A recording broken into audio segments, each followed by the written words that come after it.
सभी भक्तजनों को जय श्री कृष्ण। देवताओं ने कहा, भगवान नारायण वासुदेव आप आदि पुरुष हैं, जगत के परम कारण और महापुरुष पुरुषोत्तम हैं। आपकी महिमा असीम है। आप परम मंगलमय, परम कल्याण स्वरूप और परम दयालु हैं। आप ही सारे जगत के आधार एवं अद्वितीय हैं। केवल आप ही सारे जगत के स्वामी हैं। आप सर्वेश्वर हैं तथा सौंदर्य और मृदुलता की अधिष्ठात्री देवी लक्ष्मी के परम पति हैं।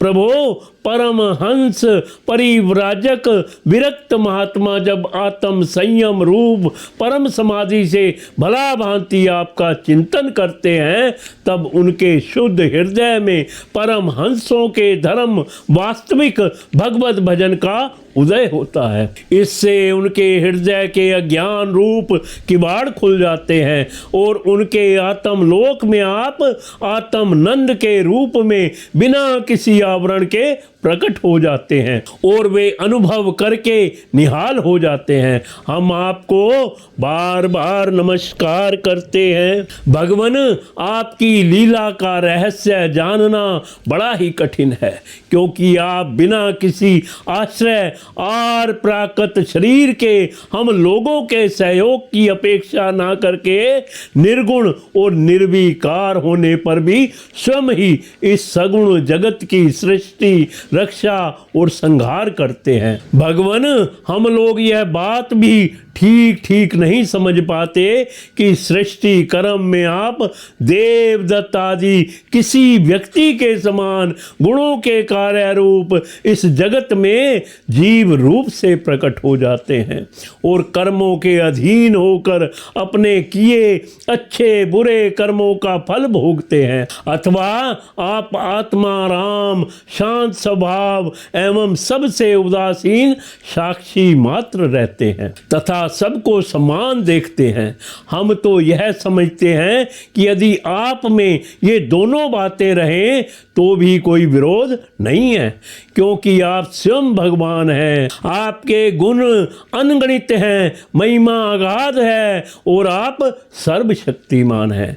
आधुनिक लोग अनेकों प्रकार के विकल्प, वितर्क, विचार, झूठे प्रमाण और कुतर्क पूर्ण शास्त्रों का अध्ययन करके अपने हृदय को दूषित कर लेते हैं और यही कारण है कि वे दुराग्रही हो जाते हैं। आप में उनके वाद विवाद के लिए अवसर ही नहीं है।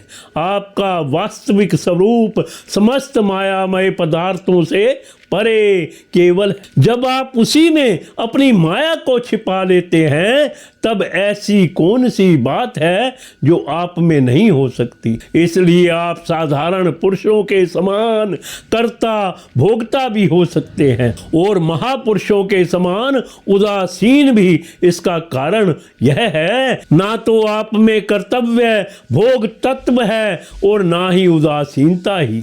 आप तो दोनों से विलक्षण अनिवर्चनीय हैं। जैसे एक ही रस्सी का टुकड़ा भ्रांत पुरुषों को सर्प, माला, धारा आदि के रूप में प्रतीत होता है, किंतु जानकार को रस्सी के रूप में, वैसे ही आप भी भ्रांत बुद्धि वालों को कर्ता भोक्ता आदि अनेक रूपों में दिखते हैं और ज्ञानी को शुद्ध सच्चिदानंद के रूप में आप सभी की बुद्धि का अनुसरण करते हैं।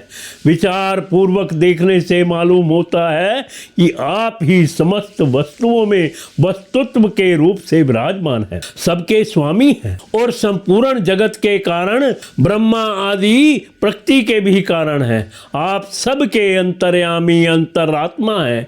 इसलिए जगत में जितने भी गुण दोष प्रतीत हो रहे हैं, उन सब की प्रतीतियां अपने अधिष्ठान स्वरूप आपका ही संकेत करती हैं और श्रुतियों ने तो समस्त पदार्थों का निषेध करके अंत में निषेध की अवधि के रूप में केवल आपको ही विशेष रखा है।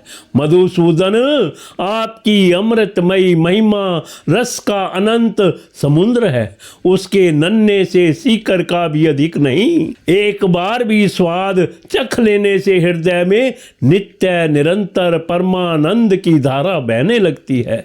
उसके कारण अब तक जगत में विषय भोगों के जितने भी लेश मात्र प्रतीत मात्र सुख का अनुभव हुआ है या परलोक आदि के विषय में सुना गया है, वह सब का सब जिन्होंने भुला दिया है, समस्त प्राणियों के परम प्रियतम हितैषी सुहद और सर्वात्मा आप ऐश्वर्य निधि परमेश्वर में जो अपने मन को नित्य निरंतर लगाए रखते और आपके चिंतन का ही सुख लूटते रहते हैं।